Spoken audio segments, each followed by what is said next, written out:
good. Wow. All right, who's got the first question? Oh, she's not ready. Yes. Always waiting on girls. I'm ready already. Mostly my wife. Alright, you guys ready? Yeah. What did you think of the lonely crowd there yesterday? I had a lot of fun with it. You know, I'm kind of used to that type of banter, and I didn't mind it at all. And you know, I think they appreciate the fact that I didn't have thin skin, and I didn't take offense to everything they said, because a few of them coming at me pretty hard.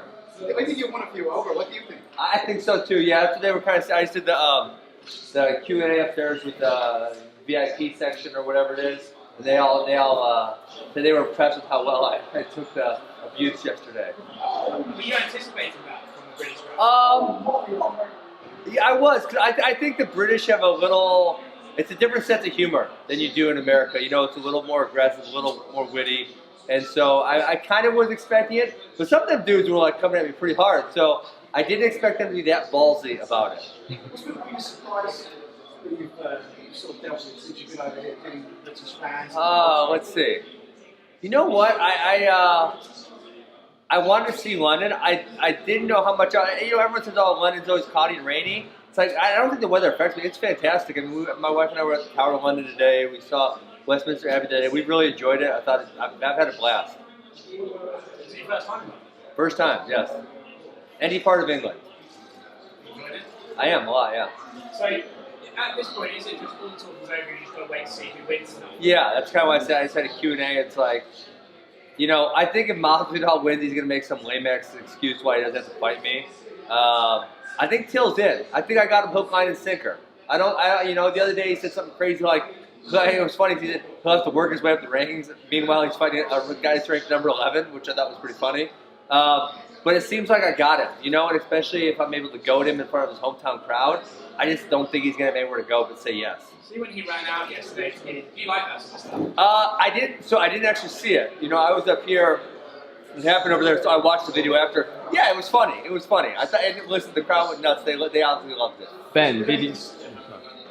I was just to say, has there been any concern about the potential for you getting in the cage after the main event? I might have been asking around to see what I got to do. We'll see. We'll see. Well, you know what? Like, I'm already on the bad side of Dana White, so I don't want to get on the worst side of him by doing something insane. So, you know, I'm sure there's necessary measures and precautions that got to be taken. So we'll see. I think Till wins. Yeah, I would guess. How would you see that going?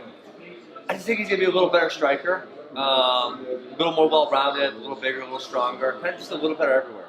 You've spoken about how with Robbie you didn't have anyone to talk, trash with, and obviously guarantees to the other. Yeah, up for But it. do you think if you guys got into a little thing, I can imagine you getting under his skin quite easily. Like, I think so too. Yeah. I can imagine you can sort of out criticism him. Well, listen, now you're picking on Darren. That's my job. My job is to pick on Darren, not your job. So you just let me stick with my game plan.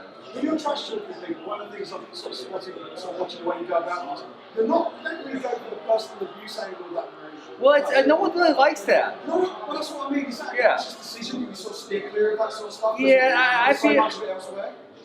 I feel like there's just like some lines you don't cross, and then you just see people don't really like that. It's just like they don't really want any more of that, and so. Not only do I not like it, the people don't like it, so if no one likes it, what's the point? Yeah, with GSP retired, I know you'd love to face GSP. I don't think he's all the way retired. You think there's a chance he might come back? Damn straight there's a chance. I think he was trying to fight Khabib, and I wasn't in those negotiations, but I think there was genuine interest in that fight, and, from my angle, the UFC, if Khabib, Khabib, one of his things right now is he's 27-0. In fact, he's got a 0 there. So if GSP comes in, beats him up, and then just says, I'm done again, which is probably what he would do, right? He's not going to say, oh, I'm back and I'm going to fight 3 times a year. Man, that's a bad look for Khabib. I mean, you get one payday, but then it's like, what's after that? So I think that's why, GSP said, hey, this just, they probably weren't offering him a lot of money or something. He said, it's not in for me, and then he retires. If GSP to one side for a second, I know you've been pushing for the 165 division as well. Yeah.